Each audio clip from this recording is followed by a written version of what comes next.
Mayam Bukurum Jari Adom Yangbiribisi Impact Talk to Manipurni, Ayadom host Pinky Okram. Aikoina, Chayol Kudingi Lebak Pupunumita, Fidam Ningai Oiraba, guest Kayama Puduna Lai. Ngasisu, Adugum Laba Fidam Ningai Oiraba, guest Ama, Miam Gidamak the Puduna Lakchari. Ishwarna Pithorakpa Gunna, Yom Laba, Adugumba, guest Amani, Mingoina Panjarabada, RK Alex, Mahak Tungi Punsida, Suksoi Soidana, a power painter Ama Oiragadaba, Adugumba, personality Amani, Haizage, Mahaka Unabagi Tanjadu Lozage. Ahan mamakta da Alex, Ekogi Impact Talk to Manipurgi program Sida, Taram Okchari, Aduga, exam Laibagi Manunda, Parikha Hek Loibaga, Ekogi studio setana Chelaga Lakpi Bagi da Maktasu, Hanna Hagachari. Adu Alex Akogi program say, How do Poina, Alex Ki Maramda, introduction Macham Katang PBU, Ming, Laifam, Karamba College Tami, Mahigi Thako, Aduga Imung Manungi Maram the Sohabi Habitat. Han mamakta Impact Talk to Manipur. Aina ikai khomna uchari ai kaino Imphal West ki manung channa leiba phunlong mamang leikai haira khangna khungang adudagi ni ai hojau Johnston Higher Secondary School da class 12 kajari ai gi ming RK Alex ai Ima baba ai ima gi maming RK Ongbi Devi amasung ai gi ipa gi maming RK Kanti kawi ai hojau mo ibok amaga yamba amaga leijari Agi ima ipa animakti lagi tre. Ado Alex na usik haibire ko ima ipa animak lagi tre na. Ado cahi kaya suba matamda mama ka baba ka se lagi dabano. Adagi hoji ko karamba subject lauri kari tauri kari hotna ri haibatu so haibi. Aina cahi mangam surapagi tan matamda agi ima ipa animak kaina gre duga I hold you Johnston Higher Secondary that 12 hours low hours tamsari. Ado Alex Pakat Pamali, Pakat Kanu got Wari no Gina Sanasi. Ado Hybrid introduction Majam the PB got. Ado Hovi say, what is the Karanunga never Kari di Pami? Hobby in a habitat. I see cannot Yunda Levamatanda, some Sana, Nava football Sana, right man, or Mam Sana mark the Yaw Edugo. I know some. Anytime I'm hected in some labor on the Shagum, Yam say, Ado some like Padanatana, some Isai Sakpa, I don't Sakena, some entertainment in a Sakana in a country. Okay, though Alex Nako, Katang stress labor, Katang Pakat Pasupanaba, Duga Kogi Wari Sisab, the Nungain and about. Isay matek am khatangang thoro duga painter se karam na oira khibano laik pagi matang da wari kay ama sa si ko adu isay matek am da pamjaba isay matek am khatangang bi ai isay matek am tangang jage ai nang jadar ba isay sigma hindi khongul filmgi ngasi unariba haiba isay du ngasi unariba ai khoi se khangde Hayeng na kari thok lagava tungi punsi na kari oirakani tungi punsi na kari oirakani khalu badano ngan khiba khanghaude ngasi unariba ai khoi se Masinani isai se am phajana sakpi kre masinani aina introduction piba matamda Ishwarna Pithorakpa Gunna Thalaba na aina haikhibodo Alex da madunani ko do Alex wari se haubo oina Alex na lai yekpa pamjare e ko angang oi kan dai khara yegle adubu chahi kaya amuk surakpadi isana gyan tana lai se yekpa pamakhibano ko aduga karamna yekpa haurakhibano haibagi wari matek am khatang libiyo aisa angang oi ngai dagi dum painting je dum angang oi ngai dagi Marvel sum mayam ma yekle aina dum class angang oi ngai da class 1 2 ka ngai sida je dum ai Joker guma Spider-Man guma dum mayam yega skin gi mana ba mayam na yomjal la ke heta ai gi lai de sum yeng na ba hai ta sum Batman ni khang de pa khoi na Marvel cái oi ba cartoon cái Ben 10 em lấy bây giờ angang nhà để xong việc lệ mà nó sinh ra gì cái view cái hai giờ ai nào hồi ai nào class 2 cái này mà tầm ai cái khung găng thằng nào bây giờ cái yam ba hai ta ai cái hack mình đã lấy ba ai cái khun du cái hack mình đã lấy ba Daranjan yambaje thengnagi adu Daranjanna thengnabduda mana ju ai sumana painting tawje aina sum ye painting de isana sum haina jabi oina yekpane ga su thoina sumaina ngasi oi phibam ji oi kani haina khallubagi asa leirute ba adu yekla adu maina yeklak podo Daranjanna di dum khangbi ba adu adu matam sangna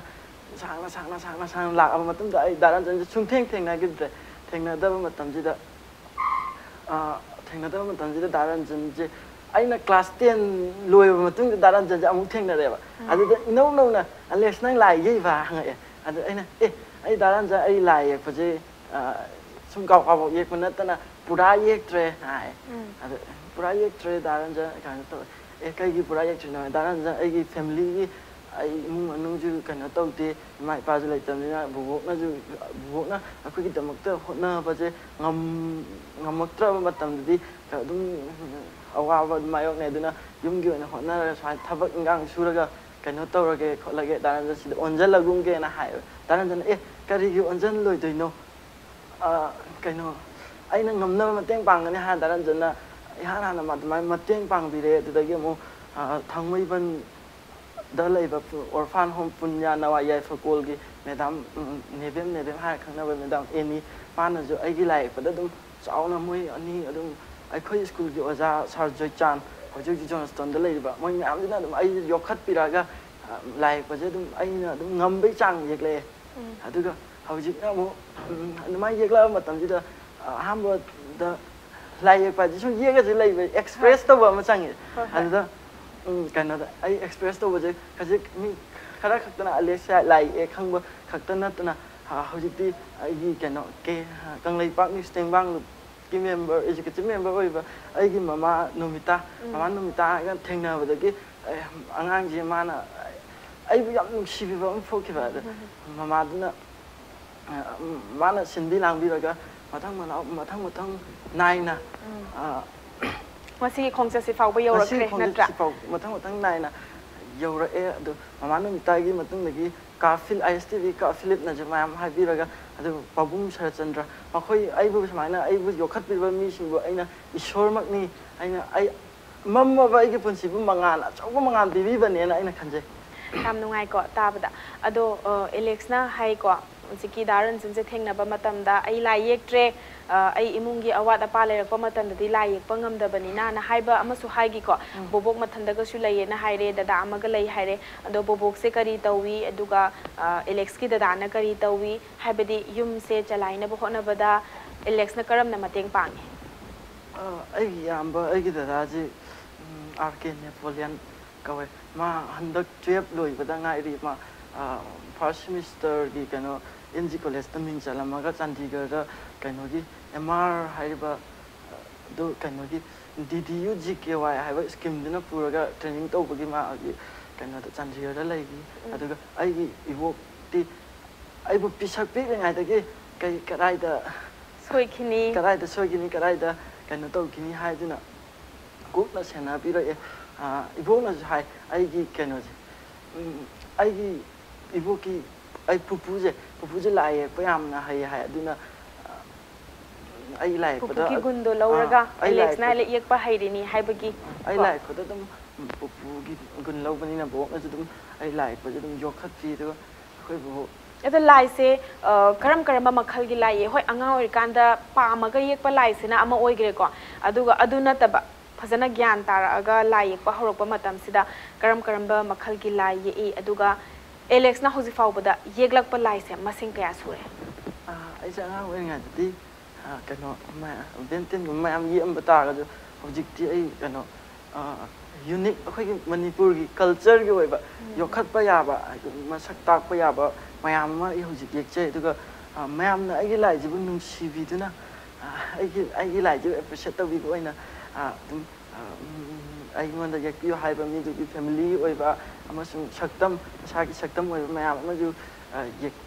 pi hai rak po yawe duga aina Manipur gi personality oi ba mi mayam ma ju yak chagre duga personality oi ba mi mayam man yak pi ba gi matung ina ado Meena पांबा हेलकपा हेना येकपियोना हाइनिंगबा नत्रा अदु लाइसे येलकपा मतमदने Alex फाउबा आइना येलकपा लाइसिंगसिगी मरक्ता मसिगी लाई येकपसिना दि ख्वाइदगी हेले मसिगी particular painting सिना ख्वाइदगी फजै नत्रगा मियामना ख्वाइदगी पामनबसे मसिने हाइबगुंबा लाइगादि याउब्रा आई खै अखैगी अखैगी school की सार जोइचान आइगी painting सिबो अदुम मागी friend relationship अदुम अखै school की Johnston higher secondary school दा ओजा ओइबिरिबा मैडम सार मैम नजु पामेना लौबा एगी लाइजी आइना पुंग चोलोमसे आइना दुम डिजाइन मखन दा सेमदो मैम येकपा असि अनम्बना एगी मैम ना पामनरे साना जु फजरे ना येकपजे पुंग चोलोमने हाइना आइना जु खंजै दो मैम नजु पुंग चोलोमजे याम पामबी ओके अदुगा मैम ना मसक खंगकपसे हाइबदि होय हेल्प तौबीबा mateंग पांगबीबा मी मैम लेरेको दारंजनदगी हौरगा मी अतोपा मी होय के अमुकी ममिंग बुदि पनबीरे अदु मणिपुर की मियाम सिना अमुक्तदा पुलप ओइना आरके एलेक्स से he is a good painter मासे फजना लाई ई हायरगा मसक खंगबीगिबा मतांग से करम मतांग नो नत्रगा करम पेंटिंग दगी ओइगने ऐसे अहम ता खोइ पेंटिंग जे मैम ममा ले चे द येकपा केनो द येकपा कैनवास द येकपा मैम ले ऐ चे द येकपगी ऐ चे द येकपा कैनवास द येकपा हम पामे अदु ऐगी स्टेटस की मतुंग इना ऐ ngamjadaba haidar aduna kano ai idea ji kano una gumba khoi ai khungang machane khungang da chaw ko machane nature bu ju aina yamna nungsi ada una gi painting si ju una ji ju kano ne nature gi khudol amane haidar nature gi khudol am ji ba aina hena kano hapkat pa magun hapkat pa oina hapkat pa me aina smaina una da hana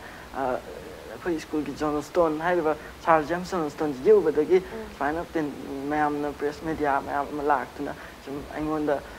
improve ओए ऐंगोंडा appreciate तो भी बा मैं हमने मसक खंबी रख पा देखिए शायद जो improve ओए कले ऐने उन्हां ये वजह ऐ समाइना मैं हमने खंबी रख बनी ना ऐ समाइना ऐ उन्हां ये पा मैं समाइना ओए ये मतुम मना मखाता ना तो पर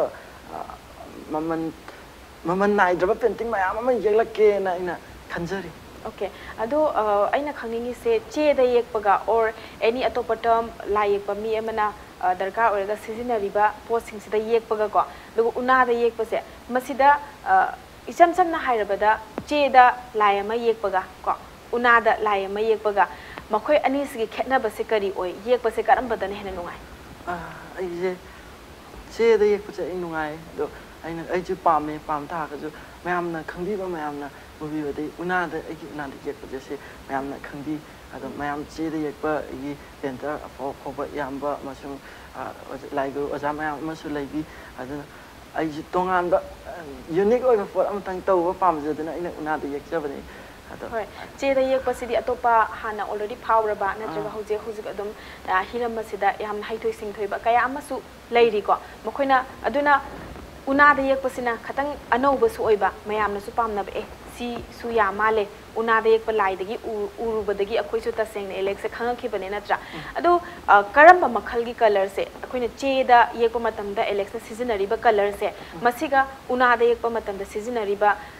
कलर से मसिगा चप मानब्रा नत्रगा मुखगी कलर से करम मखलगी सिजने हाइबा तारे आइजे अहमबदा कलर जे उनादा येकपदु चेदा येकपदु चपानना सिनबदा आइजे पेंटिंग जे का मसी फावबदा कना सु तमक्ट्री आइगे पेंटिंग की ओजा ममी मैम अमदि तारे अदु मसक नाम तो उजत्री अदु वाखोंदगी हौजिक सार माइकेल पेंटर हौजिक सार माइकेल ना अंगे सार माइकेल थेंगनाबदगी सार माइकेल ना नंगी कलर जी कनो एक्राइलिक कलर सिजनो अदुना फजबे हेनगनी अदुगा कलर सांबगी नियम अमसुं सार माइकेल हौजिकति आई बुखुत पाइदुना ताकपी मगा चमानना आई हेक ओजाने हाइना खंजे अदुगा सार माइकेल ना आई हाने कलर दो चेदा एक अंब कलर पोस्टर कलर दुना हाना उनादुदा जो हाना ये अंबदो हौजिकति चेंज तौरक्तुना आई हानागी पेंटिंग दुदा यामना मगुन ओइरब्रा हाइना इसाना जो खंजई सा माइकेल सजेस्ट तौबीबदगी ओजा गुरु अखोइबु नुंसिबिबा ताकपिनिंगबा एलेक्स ना होटननिंगबा एलेक्स की चमचमजाबा अदुगा मा हार्ड वर्क तो उबगिदमक्ता ए आइना सीमदी सेमटोक पितारगदी मंगोंदे हेना कानागनिना हाइबसे सुगुम्बा मी कया अमा लैतारगदी अखोइदा लैरिबा वाटपा कया से मेन खतकनी जु खंजै को अदो एलेक्स ब्रेक मचा अमा खतंग लौसे ब्रेक की मतुंगदा एलेक्स तकी सानगदबा अखोदुगा खोइना खंगनिंगबा कया अमा सुलरी को मतंग स्वाइस अटेनबा ब्रेक अमा खतंग लौजगे इम्पैक्ट टॉक टू मणिपुर बु मी येंग तादना लैबियो मयाम मुखना तराम नोक्सरी अदम येंगबिरिबसे इम्पैक्ट टॉक टू मणिपुर नि ngasiगे खुगी गेस्ट आरके एलेक्स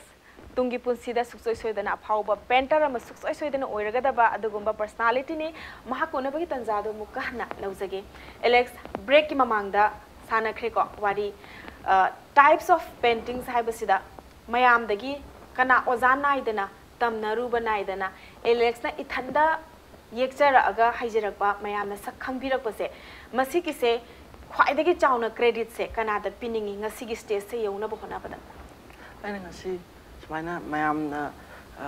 आइगी पेंटिंग असिबु तमनरुबा नाइदना आइना येक्चरकपा अमसुं सुमाइना तौबिरकपगी आइना ngasi मयामना सखंबिरकपसे सिगी आइगी आइगोंदा नुंगाइबम फावे सिगी नुंगाइबा फावरी बजिगी आइना सुमाइना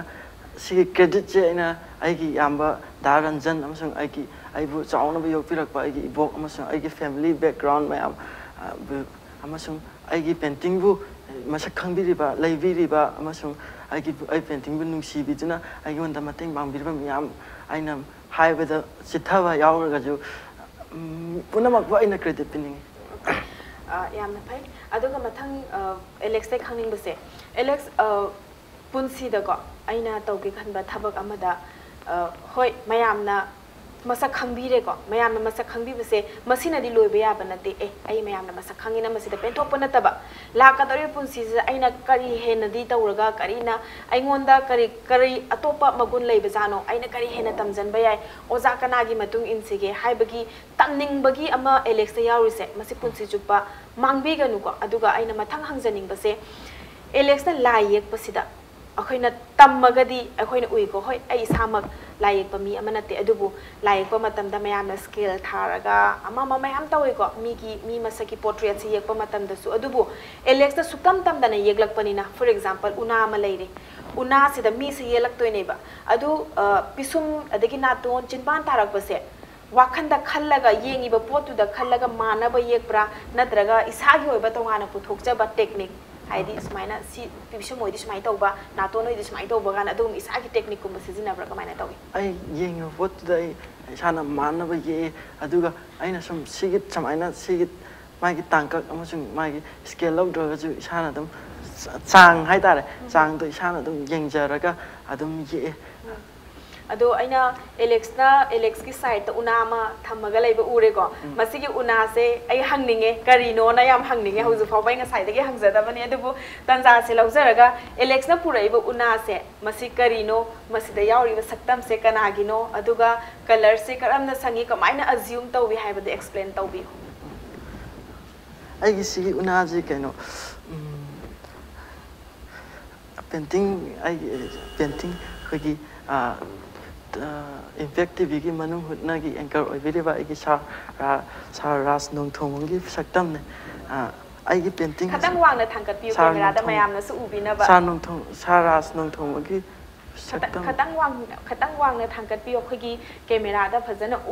उबा तारगदी मियामना सु उरनी ओ एलेक्स ना खतंग का वांगखत पियो यस अदुगी मपादुदा मयामना ऑडियंस ना सु उबा अखोइना अहुब अखोइना उरे अदुबु उदब कया मसु लेरमगनी नत्रा मणिपुर की काचिन कोयादा इंटरनेट ना यौबंगमदबा नत्रगा लैको मयाम लै मफम कया म लैरी अदुगुंबदसु ngasi अखोइगी इम्पैक्ट टीवी लोसन बिरम तारगदी इम्पैक्ट टॉक टू मणिपुर की प्रोग्राम मसिबु येंगिबा मयामना खंगबो ओइरसनु अदो अखोइगी सु आइगी इसामकिसु ओजानी सरराज महाकना ngasi की पेंटिंग से उरगा सोय सोयदना थमोय पेना हराउजरमगनी को अदो मसि लाई से येको मतमदा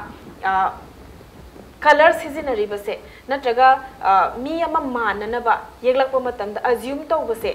ꯍꯦꯛꯇꯃꯛ ꯌꯥꯗꯦ ꯑꯩꯅ ꯍꯧꯖꯤꯛ ꯑꯩ ꯂꯥꯏ ꯌꯦꯛꯀꯦꯅ ꯍꯥꯏꯁꯦꯕ ꯑꯩꯅ ꯑꯦꯂꯦꯛꯁꯦ ꯌꯦꯛꯀꯦꯅ ꯈꯟꯁꯦꯕ ꯑꯗꯣ ꯀꯥꯔꯇꯨꯟ ꯃꯥꯜꯂꯒ ꯇꯣꯛꯀꯅꯦꯕ ꯍꯣꯏ ꯑꯦꯂꯦꯛꯁꯤ ꯄꯤꯊꯣꯔꯛꯄ ꯒꯨꯟ ꯑꯃꯅꯕꯨꯗꯤ ꯌꯦꯛꯏꯅꯤꯀꯣ ꯃꯁꯤꯒꯤ ꯄꯤꯛꯆꯔꯁꯤꯗ ꯐꯣꯔ ꯑꯦꯛꯖꯥꯝꯄꯜ ꯅꯣꯛꯄ ꯃꯤꯒ ꯅꯣꯛꯇꯕ ꯃꯤꯒꯁꯦ ꯃꯥꯟꯅꯗꯦꯗꯅꯀꯣ ꯑꯗꯨ ꯁ꯭ꯀꯦꯂꯤꯡꯁꯦ ꯀꯃꯥꯏꯅ ꯂꯧꯕꯤ ꯌꯦꯛꯄ ꯃꯇꯝꯗ ꯑꯩꯅ ꯑꯍꯥꯟꯕꯗ ꯅꯣꯛꯄꯒꯤ ꯃꯤꯠꯀ ꯌꯥꯒꯗꯤ ꯌꯥꯝꯅ ꯔꯤꯂꯦꯁꯟ ꯌꯥꯝ ꯂꯩꯅꯩ ꯍꯥꯏꯇꯥꯔꯦ ꯑꯩꯈꯣꯏ ꯌꯥꯅ ꯅꯣꯛꯑꯒꯗꯤ ꯃꯤꯠꯇꯁꯨ ꯅꯣꯛꯏ ꯍꯥꯏꯕꯒꯤ ꯀꯩꯅꯣꯝ ꯐꯥꯎꯕ ꯑꯃ ꯌꯥꯎꯋꯦ ꯑꯗꯨꯅ ꯁꯨꯃꯥꯏꯅ ꯄꯦꯟꯇꯤꯡꯁꯦ ꯌꯦꯛꯄ ꯃꯇꯝꯗ ꯁꯨꯃꯥꯏꯅ ꯌꯦꯛꯏꯕ ꯄꯣꯠꯇꯨ ꯈꯛꯇ ꯅꯠꯇꯕ ꯁꯦꯗꯤꯡꯅꯁꯨ ꯏꯁꯥꯒꯤ ꯀꯔꯤꯅꯣ ꯇꯧꯔꯤꯕ ꯄꯣꯠꯁꯤ ꯀꯔꯤꯅꯣ ꯍꯥꯏꯅ ꯁꯦꯝꯖꯩ ꯑꯗꯨꯅ ꯑꯩꯅ ꯁꯤꯗ ꯊꯥꯔꯤꯕ ꯀꯂꯔ ꯑꯁꯤ ꯑꯦꯀ꯭ꯔꯥꯏꯂꯤꯛ ꯀꯂꯔꯅꯤ ꯑꯩꯅ ꯁꯥꯔ ꯔꯥꯖ ꯅꯤꯡꯊꯧꯃꯒꯤ ꯑꯩꯅ ꯐ꯭ꯔꯦꯝ ꯆꯟꯖꯔꯛꯇꯕꯒꯤ ꯃꯔꯝꯗꯤ ꯁꯨꯃꯥꯏꯅ ꯎꯅꯥꯗ ꯁꯨꯃꯥꯏꯅ ꯌꯦꯛꯏ ꯁꯨꯃꯥꯏꯅ ꯁꯤ ꯎꯅꯥꯅꯤ ꯍꯥꯏꯕꯁꯤ ꯃꯌꯥꯝꯗꯁꯨ ꯑꯩꯅ ꯈꯪꯍꯟꯅꯤꯡꯕꯒꯤ ꯑꯩꯅ ꯐ꯭ꯔꯦꯝ ꯆꯟꯖꯔꯛꯇꯕꯅꯤ ꯑꯗꯨꯒ ꯑꯩꯅ ꯌꯦꯛꯆꯔꯤꯕ ꯑꯁꯤ ꯕꯥꯅꯤꯌꯟ ꯂꯤꯐ ꯑꯗꯣ ꯁꯤꯒꯤ ꯃꯅꯥꯁꯦ ꯈꯣꯡꯅꯥꯡ ꯃꯅꯥꯅꯤꯀꯣ ꯑꯗꯨꯒ ꯑꯁꯪꯕ ꯈꯣꯡꯅꯥꯡ ꯃꯅꯥꯗꯅꯤ ꯑꯦꯂꯦꯛꯁꯅ ꯌꯦꯛꯇꯣꯏꯁꯦ ꯅꯠꯇ꯭ꯔꯒ ꯈꯇꯪ ꯀꯪꯉꯛꯑꯕ ꯃꯇꯨꯡꯗ ꯌꯦꯛꯄ ꯑꯣꯏꯒꯗ꯭ꯔꯥ ꯑꯩꯁꯦ ꯀꯩꯅꯣ ꯈꯣꯡꯅꯥꯡ ꯃꯅꯥꯁꯦ ꯄꯨꯔꯥ ꯀꯪꯉꯛꯄꯗꯤ ꯅꯠꯇꯕ ꯃꯥꯒꯤ ꯁ꯭ꯇ꯭ꯔꯛꯆꯔꯗꯤ ꯁꯨꯃꯥꯏꯅ ꯒ꯭ꯔꯤꯟꯗ ꯂꯩꯔꯒ ꯃꯅꯨꯡꯒꯤ ꯑꯩꯈꯣꯏ ꯀꯩꯅꯣꯗ ꯋꯦꯠ ꯑꯣꯏꯗꯕ ꯗ꯭ꯔꯥꯏ ꯑꯣꯏꯕ ꯑꯗꯨꯒꯤ ꯃꯑꯣꯡꯁꯤ ꯁꯨꯃꯥꯏꯅ ꯂꯥꯛꯑꯀꯥꯟꯗ ꯌꯦꯛꯄꯅ ꯅꯨꯡꯉꯥꯏ ꯁꯨꯝ ꯄꯨꯔꯥ ꯀꯪꯁꯤꯟꯈꯤ ꯇꯥꯔꯒꯗꯤ ꯃꯥꯒꯤ ꯃꯒꯨꯟꯁꯨ ꯀꯩꯅꯣ ꯀꯂꯔꯁꯤꯒ ꯃꯁꯤ ꯑꯅꯤꯁꯦ ꯆꯥꯟꯅꯔꯛꯇꯕ ꯑꯣꯏꯔꯛꯑꯦ ꯑꯣꯀꯦ ꯌꯥꯝ ꯐꯖꯩ ꯁꯔ ꯑꯩꯈꯣꯏꯒꯤ ꯄ꯭ꯔꯣꯒ꯭ꯔꯥꯝꯁꯦ ꯂꯣꯏꯔꯒ ꯑꯦꯂꯦꯛꯁꯅ ꯈꯨꯠꯃꯛꯅ ꯑꯩꯈꯣꯏꯒꯤ ꯁꯔ ꯔꯥꯖꯇ ꯄꯤꯕꯤꯔꯝꯃꯨ he will be very happy ꯑꯗꯣ ꯑꯦꯂꯦꯛꯁ ꯃꯊꯪꯗ ꯈꯪꯖꯅꯤꯡꯕꯁꯦ ꯑꯦꯂꯦꯛꯁꯀꯤ ꯀꯩꯅꯣꯁꯦ ꯄꯦꯟꯇꯤꯡꯁꯦ ꯑꯩꯈꯣꯏꯅ ꯃꯤ ꯈꯔꯅ ꯁꯉꯥꯏ ꯐꯦꯁꯇꯤꯚꯦꯜꯗꯩ ꯈꯪꯕ ꯌꯥꯎꯔꯛꯑꯦ ꯑꯗꯒꯤ ꯃꯤ ꯈꯔꯅ ꯐꯦꯁꯕꯨꯛꯀꯤ ꯃꯇꯥꯡꯗ ꯈꯪꯕ ꯌꯥꯎꯔꯛꯑꯦ ꯇꯣꯉꯥꯟꯕ ꯀꯩꯅꯣꯅ ꯈꯪꯕ ꯌꯥꯎꯔꯛꯑꯦꯀꯣ ꯑꯗꯣ ꯑꯗꯨꯒꯤ ꯃꯇꯨꯡꯗ ꯍꯥꯏꯕ ꯇꯥꯔꯦ ꯃꯌꯥꯝꯅ ꯈꯪꯅꯕꯗꯒꯤ ꯑꯩꯁꯨ ꯌꯦꯛꯄ ꯄꯥꯝꯃꯤꯅ ꯍꯥꯏꯕꯗꯒꯤ ꯑꯣꯔꯗꯔꯒꯨꯝꯕ ꯄꯤꯕ ꯌꯥꯎꯕꯤꯔꯛꯑꯕ꯭ꯔꯥ ꯑꯩ ꯄꯥꯕꯨꯡ ꯁꯔꯠꯆꯟꯗ꯭ꯔꯅ ꯑꯩꯒꯤ ꯌꯨꯝꯗ ꯂꯥꯛꯑꯒ ꯑꯩꯒꯤ ꯄꯦꯟꯇꯤꯡ ꯑꯁꯤꯕꯨ ꯃꯌꯥꯝꯗ ꯂꯥꯏꯚ ꯊꯥꯗꯣꯛꯄꯤꯔꯒ ꯃꯌꯥꯝꯗ ꯁꯛ ꯈꯪꯍꯟꯕꯤꯕ ꯑꯃꯁꯨꯡ ꯑꯗꯨ ꯈꯪꯍꯟꯕ ꯃꯇꯨꯡꯗꯒꯤ ꯏꯟꯇꯔꯚ꯭ꯌꯨꯒꯨꯝ ꯁꯨꯝ ꯑꯩꯉꯣꯟꯗ ꯍꯪꯕ ꯈꯣꯠꯄ ꯃꯌꯥꯝ ꯇꯧꯋꯤ ꯑꯗꯨꯗ ꯁꯉꯥꯏ ꯐꯦꯁꯇꯤꯚꯦꯜ ꯐꯝꯅꯤꯡꯕ꯭ꯔꯥ ꯍꯪꯉꯦ ꯑꯩꯅ ꯐꯝꯅꯤꯡꯉꯤ ꯁꯨꯃꯥꯏꯅ ꯑꯩꯗꯤ ꯈꯨꯗꯣꯡ ꯆꯥꯗ꯭ꯔꯦ ꯑꯗꯨꯅ ꯃꯇꯨꯡꯗ ꯐꯝꯃꯒꯦ ꯍꯥꯏꯕ ꯃꯇꯝꯗ ꯅꯨꯡꯗꯥꯡ ꯂꯧꯈꯤꯕꯒꯤ ꯅꯣꯡꯉꯥꯜꯂꯛ ꯃꯇꯝꯁꯤꯗ ꯁꯉꯥꯏ ꯐꯦꯁꯇꯤꯚꯦꯜꯒꯤ ꯅꯪꯒꯤ ꯏꯟꯁꯇꯣꯜ ꯑꯃ ꯄꯤꯔꯒꯦ ꯐꯝꯃꯣꯅ ꯄꯩꯁꯥ ꯂꯧꯗꯕꯤꯗ ꯐꯝꯃꯣꯅ ꯑꯩꯉꯣꯟꯗ ꯍꯥꯏꯕꯤꯔꯛꯄꯒꯤ ꯑꯩꯁꯨ ꯍꯔꯥꯎꯃꯟꯗꯅ ꯐꯝꯕ ꯐꯪꯖꯩ ꯑꯗꯨꯒ ꯑꯗꯨ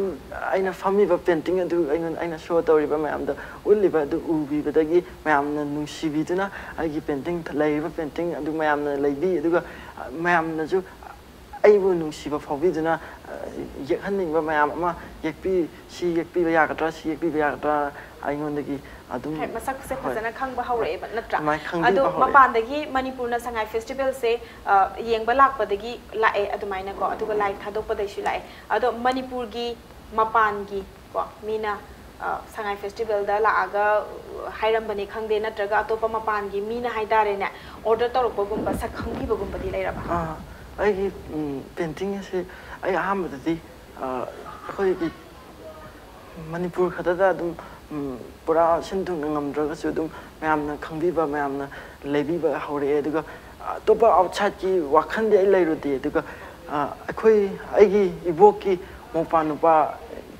ꯅꯨꯄꯥ ꯑꯩꯈꯣꯏ ꯄꯨꯄꯨ ꯍꯥꯏꯇꯥꯔꯦ ꯄꯨꯄꯨꯖꯤꯒꯤ ꯃꯆꯥꯅꯨꯄꯥ ꯑꯩꯈꯣꯏ ꯑꯩꯅ ꯑꯗꯨꯝ ꯗꯗꯥ ꯀꯧꯏ ꯗꯥ ꯃꯅꯣꯖ ꯏꯔꯦꯡꯕ ꯃꯅꯣꯖ ꯀꯨꯃꯥꯔꯅ ꯀꯩꯅꯣꯗ ꯃꯥꯅ ꯅꯪꯒꯤ ꯄꯦꯟꯇꯤꯡ ꯑꯁꯤ ꯑꯇꯣꯞꯄ ꯂꯝꯗ ꯑꯩ ꯊꯥꯕꯤꯒꯦ ꯑꯇꯣꯞꯄ ꯂꯝꯗ ꯌꯣꯟꯕꯤꯒꯦ ꯃꯌꯥꯝ ꯑꯃ ꯍꯥꯏꯔꯒ ꯀꯩꯅꯣꯒꯤ ꯏꯍꯥꯟ ꯍꯥꯟꯅ ꯑꯩꯅ ꯉꯥꯛꯄꯤꯒꯅꯤ ꯏꯍꯥꯟ ꯍꯥꯟꯅ ꯑꯩ ꯀꯩꯅꯣꯗ ꯀꯣꯅꯨꯡ ꯃꯃꯥꯡꯗ ꯂꯩꯕ ꯑꯩꯒꯤ ꯗꯥ ꯎꯠꯇꯝ ꯀꯨꯃꯥꯔ ꯃꯥꯒꯤ ꯁꯛꯇꯝ ꯑꯝꯇꯪ ꯌꯦꯛꯑꯒ ꯃꯉꯣꯟꯗ ꯌꯦꯛꯑꯒ ꯀꯩꯅꯣ ꯑꯩꯅ ꯄꯤꯕ ꯑꯗꯨ ꯄꯤꯕꯗꯒꯤ ꯗꯥ ꯎꯠꯇꯝ ꯀꯨꯃꯥꯔ ꯍꯧꯖꯤꯛ ꯀꯩꯅꯣꯗ ꯆꯥꯟꯗꯤꯒꯔꯗ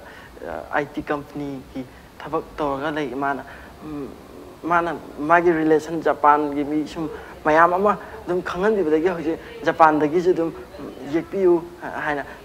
ꯁꯤꯒꯤ ꯃꯄꯥꯟ ꯂꯝꯒꯤ ꯖꯄꯥꯟꯒꯤ ꯌꯣꯜꯂꯤꯕ ꯁꯤꯒꯤ ꯀ꯭ꯔꯦꯗꯤꯠꯅ ꯑꯩ ꯗꯥ ꯃꯅꯣꯖ ꯑꯃꯁꯨꯡ ꯗꯥ ꯎꯠꯇꯝ ꯀꯨꯃꯥꯔꯗ ꯑꯩ ꯆꯥꯎꯅ ꯁꯤꯒꯤ ꯄꯤꯅꯤꯡꯉꯤ ꯑꯗꯨꯒ ꯑꯇꯣꯞꯄ ꯃꯌꯥꯝ ꯑꯃꯁꯨ ꯄꯦꯟꯇꯤꯡꯁꯦ ꯌꯣꯟꯈ꯭ꯔꯦ ꯍꯥꯏꯇꯥꯔꯦ ꯌꯣꯟꯕ ꯃꯇꯝꯗ माकी ममल से हैबदी पेंटिंग अमदा को पेंटिंग अमदा फ्रेम चलब मतुंग दा को एलेक्स ने योन ब मतम दा लुपा क्या क्या पीरगा दी योल आई जी तुम आई अहान ब योन ब हरक पता आई ब चंगा दे सुम मैम ना नुसी बिबा आई सुम इम्प्रूव आई ना पमन नाइरगा योन के बती नते अदि ता सुम मैम ना मैम नुसी बिरगा लेबिबा अदो मैम मस लुपा चंगा योले दो आई की चार्जर जाना जो ए नंगी लुपा चंगा जे कन पेंटिंग जी का जाना दे फ्रेम जी के ममन के चमाना दरे अदुना बा लिसिंग अममम दे ओइने योन जी रमा लिसिंग अममम दे योन बि तसेंगना हाबदा आई पेंटिंग अछि अहामबदा दि येउरगा तारगा लेबगा चमाना ये फ्रेम चनबा आइडिया जु लेरमते आई की फ्रेम चनबा आइडिया जी ना आई की स्कूल की एजुकेशन की ओजा ओइ बिरिगा आई की मैडम को मैडम बिनीता ना ए नंगी जे पेंटिंग जे फ्रेम चलगा मैम द योन बा पुथोकपा अमसु यानी खोनी हाबदगी पेंटिंग जे फ्रेम चले फ्रेम चनबम ना पौना बाजार की रोबन रोड मनिंग लेबा होम डेकोर की फ्रेम चलेबा याम्बा सुरस माना जो आइगी दमकता पेंटिंग की आइगी नोइबु नुंसिबिदना चाउना फ्रेम जे मतेंग जे खुदकता आइना फ्रेम जे पामे का हाय कांदा दम खुदकता माना होनबिबा होय तमाय तौबी अदो आइना ngasai हाइजगिबा पेंटिंग मा पालमदे योनगिबा पेंटिंग हायबदो अदो मखाताना मैम योनगिबा मैम जे लेजरी अदो आई हाइजबगी तानजा लौजगे तुंगदसु योनबा ngam ओइबियु अदुगा पाक्थोक चाक थोगा थबक अमा तौबा मतमदा तौबा हौरबनिना निंगहन्नबा नतबको आई हौजिक पामनरिबसिना पेंथोकपिगनु आई ममांगदसु हाइरेको मयामना पामबा हौरे मसिना आई पेंथोकपा नतबा अदु सिदगी हेना मयाम फजबा तौरगा हेना मयामगी अपामबा पेंटर अमा ओइबदो मदुमा सुक्सोय सोयदना ngambiyु नै हाइगेको अदु एलेक्स अखोइगी मतम सुलोय सले टेंटेक ना आई क्वेश्चन अनि हमखक हंगजाहोगे अखोइना होय ngasai Alex की वारी में आमसे ताबा मतंदा Alex याम इनोशन ओइबा मा याम इचम चंबा मा को अदुगा तौरीबा थबक से याम थमोय सेंगना तौबा डेडिकेशन यावबा अमसु उइ अदुगा मियामना Alex की अकोइबदा लैरिबा मियाम सिना को नुंसिबा हेना पिबीबगी मम्मी अमसु उबा फंगे मसे पुंसी चुपसु ओइसन अदु पुंसी की सांगलबा लंबी सिदा नुंगाइबा तांकक मयाम यौरे अदुबा अइना वाबा नत्रगा नुंगाइबा मतांग अमदा थमोइदा हेक यामना वाहनबा याम नुंगाइ हंदबसे करी मतांगना ओइ आई तसेंगना हायबदा आई इमा इपा लेजदे आइना इमा इपा लेतबा asi mi mama pa leitaba mi me ama uraga aina aingwanda ju nuai taba fawe tasengna kumai harama ai hoji angang picture di oidra taraga ju kumai harama lakpa matamda mama amana macha amada kaino tawbiba matam amasung mayam ama tawbiba matamda de aigi thamoi da de kaino ma dum aigi de mai pa lejara ma diko aina fawe do adu ama fawe adu tasengna aina hoji aina hoji taseng maram marakta ai nuai taba kapning ba hai tasengna aina isada fa sai tau ge hai wa khan khan gi ba yaw hai ta adu di tau ba ya de Alex kapale oh adu ai ko ai nuai ba hai na ai gi bubok na ai bu chaw na ba shok pirak ba ma sung mayam ama ai da makta hona pirak ba se bobo ki khallaga aina kwai nungai aduga ai hojik ti yam nungai re hati ai thamoi nungai ai imai pa lejada ta ga ai bu nungsi ba ima sakbi ma ama thopi re mama no mita ju adum ai ki dhamak ta chapyung na le pirak ba chuma si ja aina ai kwai nungai ba phawe ado Alex ki bobo na Alex ki damak to birak ba Alex na thabak ta pukning changaga lairik laishu pukning changna tamaga bobo ki laman singbang amba susoi soidana oyu aduga mama baba bu Alex na tatana ningsing pase mathakta gi ngasi mai pak pa horok pasida susoi soidana harau bagi mongwon minok susoi soidana noong gani na khalle ko adu program se loi salak pa oina sugap kap ta bani ai guest amata ga unaba matam da emotional oiba mayam yawe ado kapning ba phau do but Alex na kapal lenga si mayam su kapam ga na khalle ado Manipur gi miyam da kari message pinning ai na ko de pinning badi mioi ba khudima thamoi loina pale amasung nungsinana pulap amaga nungsisanana amaga mateng pangnaraga aina samaina aina mammaga lairamse aibu nungsibuduna mayamna mateng pangbirakpadagi aina samaina ngasi mayamna khangbirakpa amasung mayamna ubirakpaja ai lambi amadi uba phangjari ne samaina atopa awaba taraba miyoising amasung kano awaba taraba miyoising mayam ma leiri samaina Manipur gi miyam akhoi miyam singna manungsi chanana mateng pangnaba amasung mayam ma samaina lambi utpiba lambi takpiba mayam relation je thamoi gi relation je laina gadi akhoi Manipur je chakhatpa Manipur hamo haibado oigani na aina khanje Fazaraba message sama pibire Alex da khoi program su loi salakpa matang yaure isai ama khatang tingang thomo ai si ai kari hanga thana emotionally khara nungai taba tangka khara ningsing badagi kaide akoina so isai se mathang thengna ba matam dadi sungsoi soidana akoi Alex gi isai se tajagi ko ado Alex ki maning da kari gumba pot ama laiba mali aina waina hangage kari gi pot oidoino haibado ko adu aingon utpiro hoji akoi guest sing sina unana ba haiba tare ko aina maninga laijari pot asi aina madam na aibu mayam mang puthokpige madam Pinky na aibu mayam mang puthokpige haidana aingon da samaina pibi lambi ma pibi ba masung mayam mang utpage tanja pibi ba si aina madam bu yamna nungsiba phawjaba aduna aina madam gi su aina kaigumba painting amatan khudon tawjage haidana ai pujarakpane madam thank you so much mayam Being view, thank you so much. Ngasi,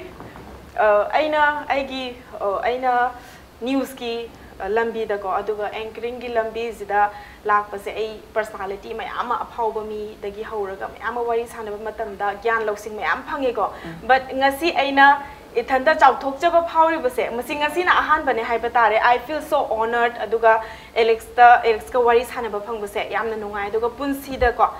Alex mai pak pu oyu aduga ai gi inau pa leite inau pa pu mina ba yambam lei adugo ai ngasi dagi ai inau pa ma phangjare na khanjarage ipa ma phangjare na khanjarage aduga tungi lambi da Alex na